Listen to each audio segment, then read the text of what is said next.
Now if the two vectors are acting in same direction, ठीक है, we just simply add them. जैसे कि for example again there's a box, we apply the force of 4 Newton and 6 Newton, then in this case the resultant will be 10 Newton and this is the maximum resultant we can get. अच्छा, resultant के लिए हम symbol normally are का इस्तेमाल करते हैं, so we can say that R is equal to 10 newton. Newton is the symbol of unit of force, ठीक है, newton. N, so if two vectors are in same direction, we simply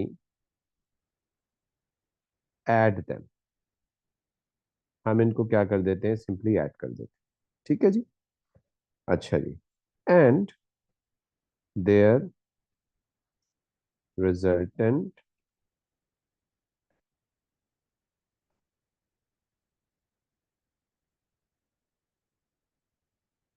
is maximum. आपको इस case में इनका resultant जो है वो maximum भी मिलता है. ठीक है. अच्छा जी. Now if the two vectors are acting in opposite direction, let's say if the vectors are acting like this, 6 Newton and 4 Newton. अच्छा, यहाँ पे आपने किया क्या था, मैं वो भी करके दिखा देता हूँ. आपने किया है R is equals to 4 plus 6 which is equals to 10 Newton. This is what you have done. This is the case 1 and let's say this is the case 2 which is B. Vectors in opposite direction.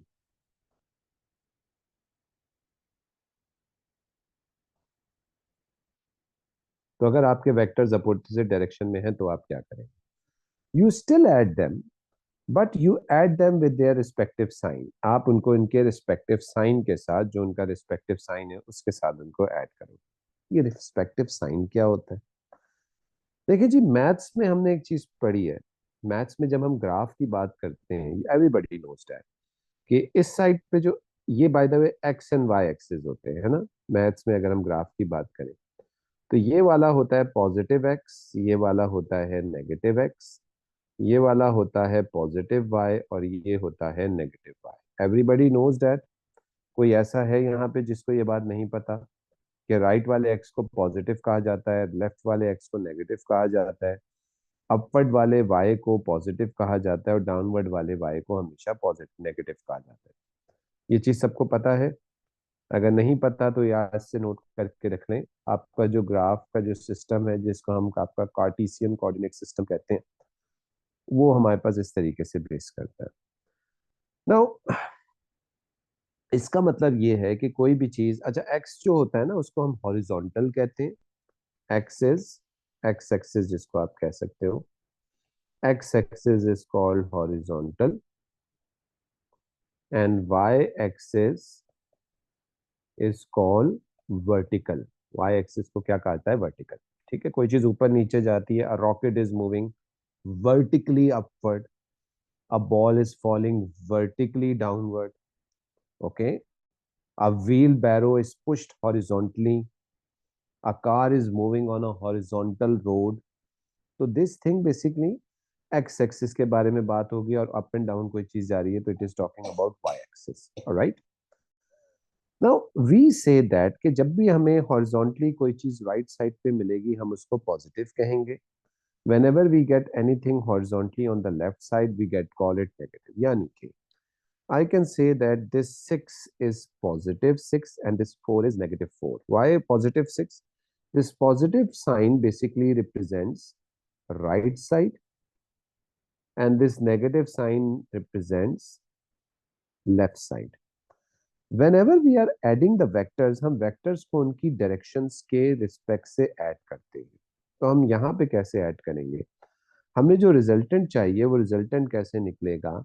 That is 6 या +6 plus और -4. Vectors को आप कर add ही रहे हो, लेकिन आप उनकी जब डायरेक्शन के साथ जो माइनस साइन है जो कि लेफ्ट साइड को रिप्रेजेंट कर रही है उसकी रिस्पेक्ट से जब आप उसको ऐड कर रहे हो तो एक्चुअल में आपको आंसर क्या मिल रहा है, +2. और +2 मिलने का मतलब क्या है कि ये जो रिजल्टेंट है ये किस साइड पे है, राइट साइड पे। ऑन दी अदर हैंड ऐसा भी तो हो सकता है कि आपके पास ये दोनों फोर्सेस की डायरेक्शन शफल हुई थी, ये 4 न्यूटन इधर हो, 6 न्यूटन इधर हो, है ना। ठीक है जी। तो इस केस में आप अब इसको पॉजिटिव कहोगे, इसको नेगेटिव कहोगे, तो इस केस में आपका रिजल्टेंट होगा 4 + -6, which means the answer will be -2 Newton. और माइनस साइन का यहाँ मतलब ये है कि आपका रिजल्टेंट जो है वो किस साइड पे होगा, लेफ्ट साइड के ऊपर आ रहा होगा। तो माइनस साइन लेफ्ट को रिप्रेजेंट कर रहा है और प्लस साइन जो है वो राइट को रिप्रेजेंट कर रहा है। और एक बेसिक आप रूल भी ये बना सकते हो कि when the vectors are in opposite direction we actually don't add them, we subtract them. हम उनको माइनस करते हैं, हम उनको ऐड अप नहीं करते। चाहे तो आप इस तरीके से अपना एक बेसिक्स अपने दिमाग में कॉन्सेप्ट बना के ऐसा चल सकते हो। But the important thing is when the vectors are in opposite direction, ठीक है, you simply subtract them to get the answer, but the magnitude you get is actually the minimum. आपको सबसे कम मैग्नीट्यूड मिलता है। ठीक है। So when vectors in opposite direction, we can simply subtract them and magnitude, यानी resultant की जो वैल्यू होती है, magnitude of resultant will be minimum. तो आपका जो रिजल्टेंट का जो मैग्नीट्यूड होता है वो बिल्कुल मिनिमम होता है, बहुत कम होता है। Magnitude means value. ठीक है ना। तो इस केस में आपको सबसे मिनिमम वैल्यू मिलती है, यानी आपको दो वेक्टर्स का मैक्सिमम मैग्नीट्यूड चाहिए तो आप उनको सेम डायरेक्शन में रखिए। ठीक है, सेम डायरेक्शन में। और अगर आपको दो वेक्टर्स का मिनिमम मैग्नीट्यूड चाहिए, मिनिमम रिजल्टेंट चाहिए, तो इस केस के अंदर आपको दोनों वेक्टर्स को अपोजिट डायरेक्शन के अंदर रखना होगा। ठीक है। तो इस तरीके से एडिशन ऑफ वेक्टर्स होती है। लेकिन जरूरी तो नहीं है कि हम बॉक्स के ऊपर फोर्सेस लेफ्ट राइट पे लगाएं। हो सकता है कि हम एक फोर्स राइट साइड पे लगा दें, हो सकता है एक फोर्स हम ऊपर की तरफ भी लगा दें, ऐसा भी तो हो सकता है। उस केस के अंदर हम इनको ऐड कैसे करेंगे, how we can add them. ठीक है जी। तो इस चीज को अब हम नेक्स्ट स्टडी करेंगे। If the two vectors are we can say perpendicular to each other, perpendicular means 90 degree एक दूसरे के ऊपर है, अभी इस चीज को डिस्कस करते हैं। उस केस में हम वेक्टर्स की एडिशन किस तरीके से करेंगे। ठीक है।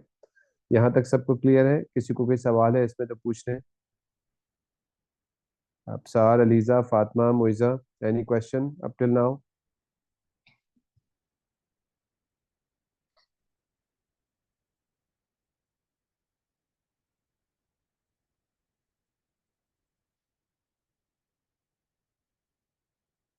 ओके, कॉपी हो गया सबका? Can I move forward?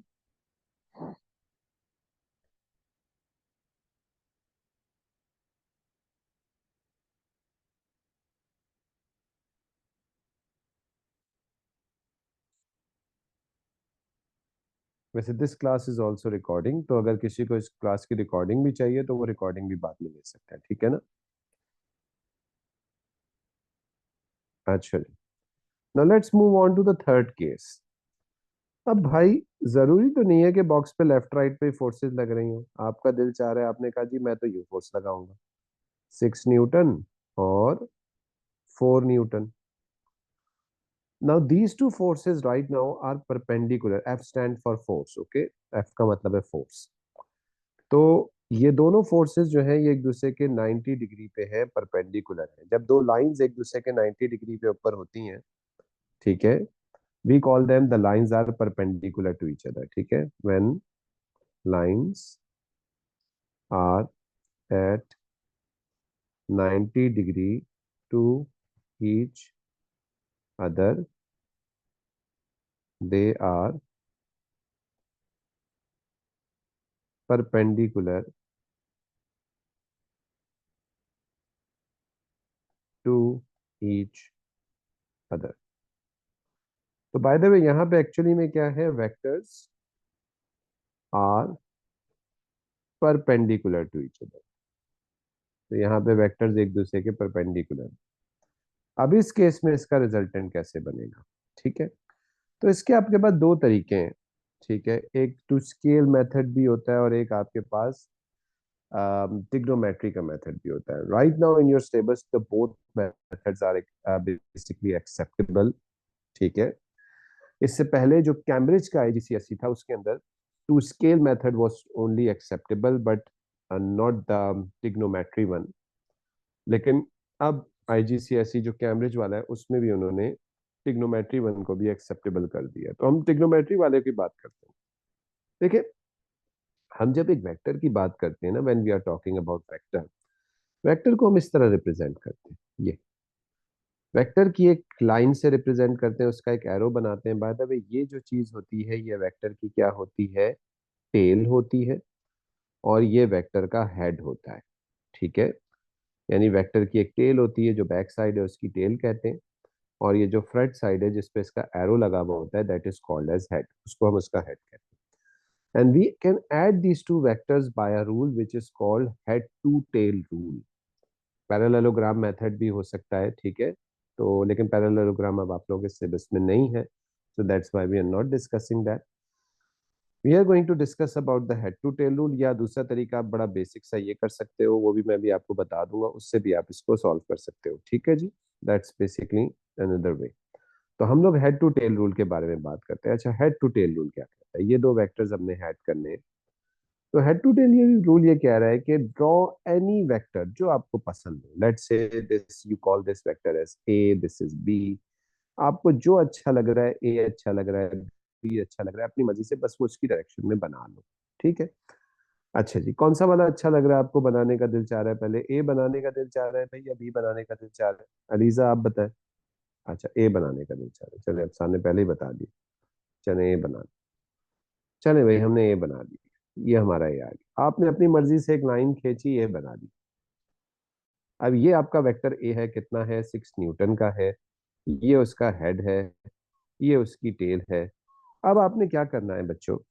अब आपने ये करना है कि दूसरा वेक्टर ऐसे बनाना है कि उस बी वाले वेक्टर की टेल ए वाले के हेड से जुड़ जाए।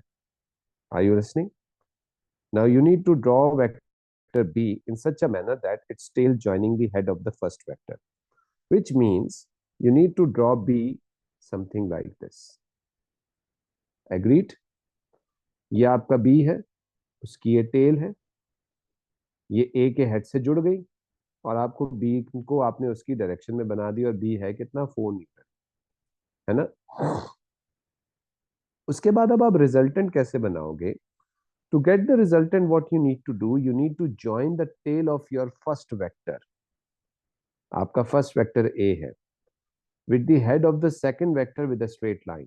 So you need to draw the tail, join the tail of the first vector with the head of the second vector with a straight line. Don't worry, I'll write this thing, everything down. And this will be your resultant. And the resultant can be shown by 2 arrows. दो arrow आप बनाएंगे तो वो resultant को show कर रहे होते हैं। Alright, now obviously this angle will be 90 degrees. Now ये एंगल 90 डिग्री होगा। What is this? क्या है ये? क्या बन गया ये जी? It's a triangle. And anything special about this triangle? Anyone? Guys, which type of triangle is this? पता है आप लोगों को ये? Scaly. Yes, it's a right angle triangle. Moiza, it's a right angle triangle. A triangle which contains a 90-degree angle, one angle is 90 degree, is a right angle triangle. ठीक है जी? फातिमा, आपको पता है राइट एंगल ट्राइंगल के बारे में?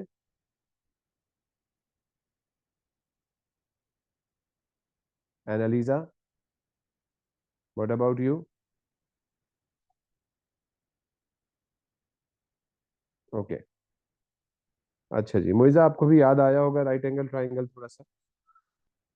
मुझे मुझे एक बात बताइए, अगर हमें राइट एंगल ट्राइंगल की दो साइड्स पता हो, if we know that two sides of right angle triangle and we are willing to find out the third side, एक थ्योरम होता है जिसके थ्रू हम थर्ड साइड को मालूम करते हैं।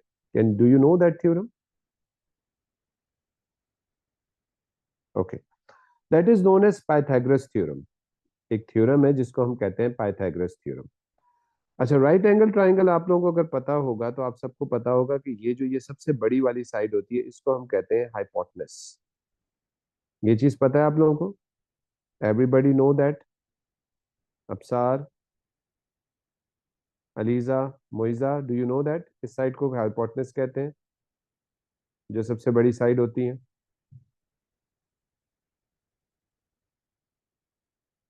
जी बेटा, बिल्कुल सही। A square plus B square is equal to C square, बिल्कुल सही कह रहे हो, बिल्कुल सही, वेरी गुड। हाँ, बिल्कुल सही, यही होता है पाइथागोरस। उसके बाद ये वाली साइड जो होती है इसको आप कहते हो बेस। बेस भी बोल सकते हो, या कुछ लोगों को बेस कहने का दिल नहीं कहता तो वो इसको एडजेसेंट भी बोलते हैं। और ये वाली साइड होती है परपेंडिकुलर, और कुछ लोगों का परपेंडिकुलर कहने का भी इसका दिल नहीं चाह रहा, कुछ लोग इसको अपोजिट कहते हैं। और कुछ लोगों का ना इसका परपेंडिकुलर एडजेसेंट अपोजिट कहने का दिल चाह रहा होता है, तो वो इसको कहते हैं सी, इसको कहते हैं ए, इसको कहते हैं बी, जैसे कि मोइजा कह रही है। यानी इसका मतलब ये है कि hypotenuse square, h stands for hypotenuse, is equals to base square plus perpendicular square। या आप ये भी कह सकते हो कि C square is equal to A square plus B square. बिल्कुल सही है, वही चीज। हमें सी चाहिए, हमें ए पता है, हमें बी पता है, या हमें हाइपोटेनस चाहिए, हमें बेस पता है, हमें परपेंडिकुलर पता है। So we can just simply plug in the values. अच्छा, बाय द वे, आर आप एच आपका आर है। R square is equal to 6 square plus 4 square. So r is equals to what is the square of 6? 36, and square of 4 is 16। ठीक है जी। और obviously अगर मुझे इस r का स्क्वायर कैंसिल करना है तो I need to take the root on both sides, तो ये स्क्वायर और रूट कैंसिल होगा। ये चीज पता है आप लोगों को स्क्वायर कैसे कैंसिल किया जाता है रूट के साथ?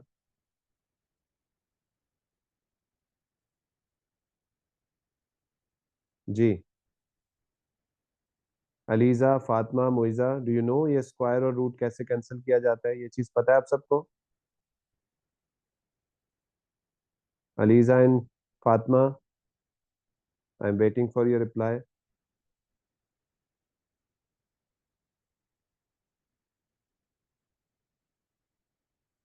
ऑलराइट, ठीक है। तो ये हमने रूट कर दिया, तो ये रूट हो गया। यानी r is equal to 36 plus 16, which is actually 52 root 52। ठीक है जी। Anyone has calculator and tell me what is the answer of root 52? किसी के पास कैलकुलेटर है? कैलकुलेटर रखा है आप लोगों ने अपने साथ आज की क्लास के लिए? ठीक है, 7.2। अब सार इज टेलिंग मी 7.2। बिल्कुल सही है। बेटा, कैलकुलेटर अपने साथ रखा करें। In physics you are allowed to use the scientific calculator, आप यूज कर सकते हो। सो आंसर आ रहा है 7.21। ठीक है। So it means your R is simply 7.21 newton. आपका रिजल्टेंट कितना होगा? 7.21 न्यूटन। ये जो इतनी लंबी चौड़ी हमने एक्सरसाइज की है, ये बेसिकली इन दो वेक्टर्स के एडिशन हो रही है, जो कि एक दूसरे के 90 डिग्री के ऊपर लग रहे हैं। इमेजिन करें, आप लोग मुझे जरा एक बात बताएं ना, ये रिजल्टेंट यूं जा रहा है, ये इस तरह से। ठीक है, सॉरी ये मिल गया, इसको मैं दोबारा बना देता हूँ।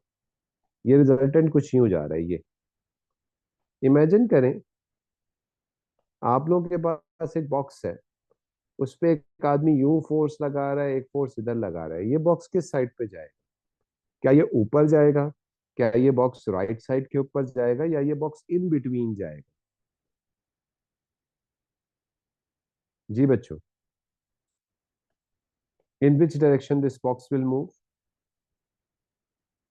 ऑब्वियसली इन बिटवीन, कुछ बीच में जाएगा। समझ रहे हैं चीज? यस, ठीक है। कोई क्वेश्चन है इसमें किसी को? Moiza, is it clear?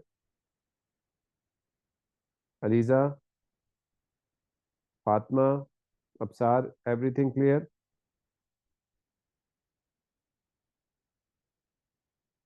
ठीक है, इसको नोट डाउन करें, फिर मैं आप लोगों को एक क्वेश्चन दे रहा हूं, you need to solve it and give me the answer, alright?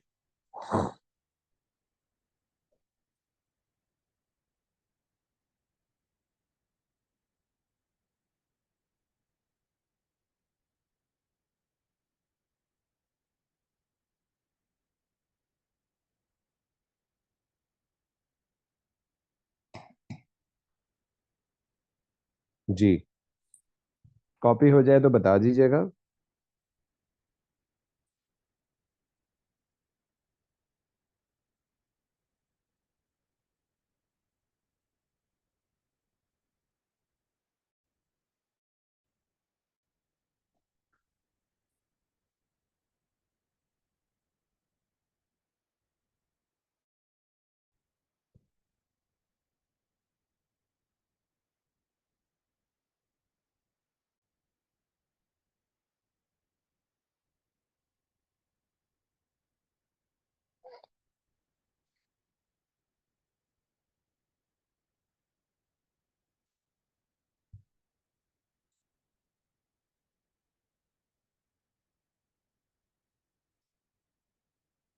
Ji, Afsan, मोइजा, copy हो गया बच्चों?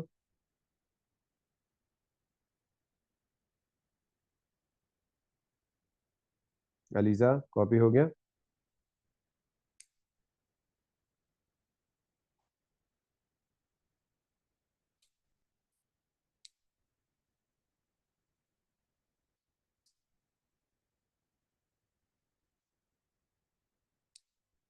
अलीजा, कॉपी हो जाए बेटा बता देना।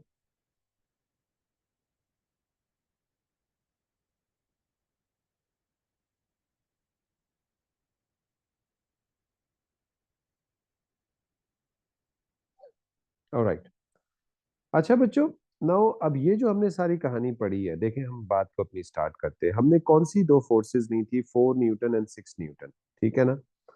जब हमने इन 4 और 6 न्यूटन को ऐसे लगाया सेम डायरेक्शन में, तो हमें रिजल्टेंट मिला 10। जब हमने इन 4 और 6 न्यूटन को अपोजिट डायरेक्शन में लगाया, तो हमें रिजल्टेंट मिला 2, -2 + 2। और जब हमने इन दोनों फोर्सेस 4 और 6 न्यूटन को ऐसे 90 डिग्री पे लगाया, तो हमें इनका रिजल्टेंट मिला 7.21। ठीक है ना? तो हमें रेंजेस ऑफ रिजल्टेंट मिल सकते हैं अगर फैक्टर्स की डिफरेंट डायरेक्शन हो। अच्छा, इससे एक बड़ा ही ऑकवर्ड किस्म का क्वेश्चन किया जाता है। और वो ऑकवर्ड क्वेश्चन क्या है? वो ऑकवर्ड क्वेश्चन जरा ध्यान से सुनिएगा। It's an MCQ question. Forces of 3 newton and 4 newton are acting on an object. एक ऑब्जेक्ट पे 3 न्यूटन और 4 न्यूटन का फोर्स लग रहा है, which is not the possible resultant of these forces. तो हमने एक बॉक्स के ऊपर 3 न्यूटन और 4 न्यूटन का फोर्स लगाया है, लेकिन इसमें से कौन सा पॉसिबल रिजल्टेंट नहीं हो सकता? Option A 3 newton, option B 4 newton, option C 8 newton, option D 2 newton. This is a very awkward question. ये बहुत ऑकवर्ड सवाल है, लेकिन अगर आप थोड़ा सा ध्यान से सोचें तो आपको इसका आंसर मिल जाएगा। जी, what can be the answer of this question?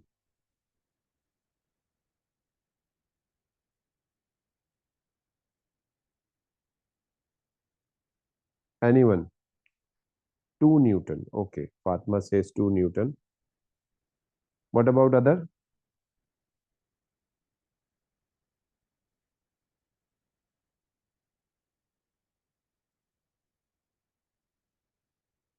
मोइजा, what is the answer? Sir, doesn't the total of the forces needs to be 10? नहीं, वो तो उन फोर्सेस का था ना जो 4 और 6 की। इन दोनों फोर्सेस का टोटल क्या होगा? इन दोनों फोर्सेस को अगर आप सेम डायरेक्शन में रखो, 7 होगा, बिल्कुल सही है, बिल्कुल सही है। सेम डायरेक्शन में रखो 3 न्यूटन और 4 न्यूटन को, तो आपको इनका रिजल्टेंट कितना मिलेगा? 7 न्यूटन का, है ना? और इन दोनों फोर्सेस को जब आप इस तरह रखोगे तो आपको कितना रिजल्टेंट मिलेगा? 1 न्यूटन का। ये आपका मैक्सिमम है और ये आपका मिनिमम है। चले अब बताएं इसका क्या आंसर होना चाहिए। हाँ, सी आंसर है। मोइजा, आप जरा एक्सप्लेन भी करो सी कैसे है।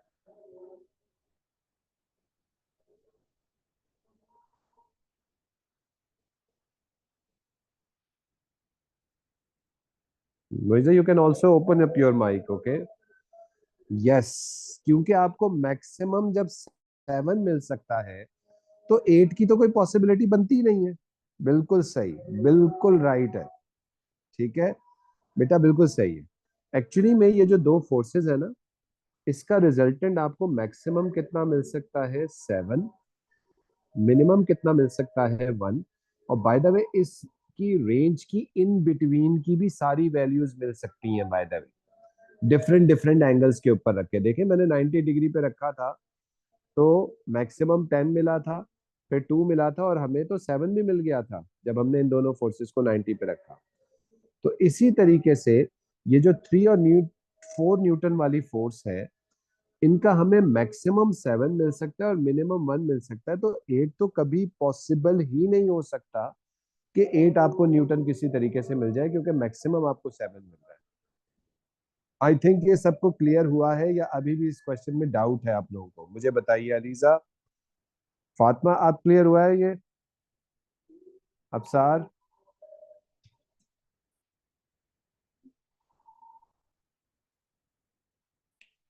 अफसार क्लियर है?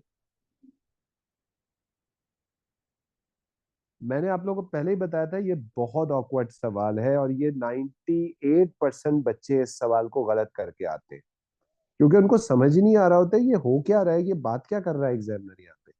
लेकिन now you get the concept कि अगर मेरे पास दो फोर्सेस है तो मैं सीधा सीधा सीधा उनका मैक्सिमम देखूंगा, मिनिमम देखूंगा, और आपका सवाल लाजमी मैक्सिमम मिनिमम के उसके ऊपर ही घूम रहा होता है। बाकी सिर्फ उसने आपको सिर्फ जो है ना वो तंग करने के लिए, घुमाने के लिए सवाल दिए हुए। ठीक है जी? तो everybody understood? Now let's come for another question. Homework time. मैं आप लोगों को एक होमवर्क दे रहा हूँ। You need to solve this question and send me the answer. Okay?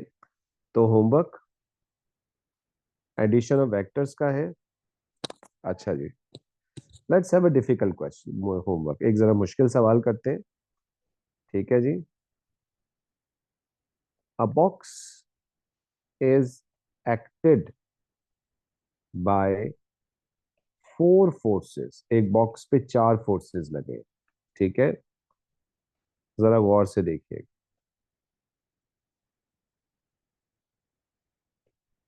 5 Newton, 3 Newton,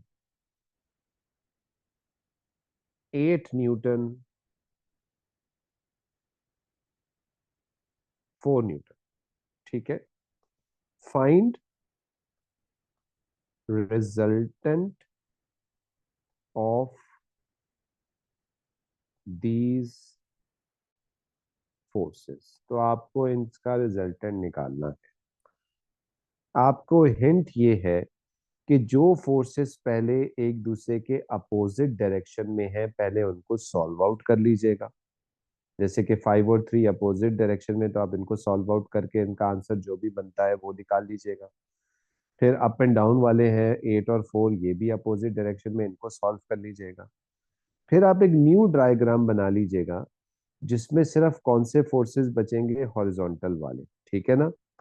यानी 3 और 4 5 का जो रिजल्टेंट होगा हॉरिजॉन्टल पे वो, और 8 और 4 का जो वर्टिकल रिजल्टेंट होगा वो।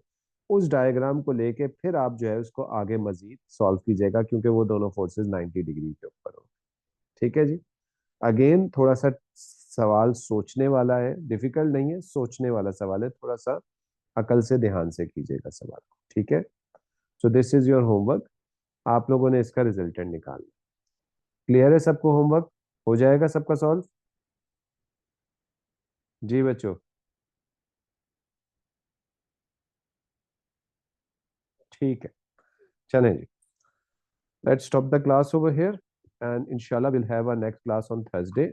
और फिर इंशाल्लाह हमारी वीकेंड पे एक्स्ट्रा क्लासेस मैं रखूंगा। मैं कोशिश करके एक एक्स्ट्रा क्लास भी आप लोगों के लिया करूंगा, जिसमें मैं सिर्फ पास्ट पेपर्स जो है ना वो उस क्लास में डिस्कस करूंगा उस पर्टिकुलर टॉपिक के। ठीक है जी, चले, ओके, टेक केयर एवरीवन, अल्लाह हाफिज।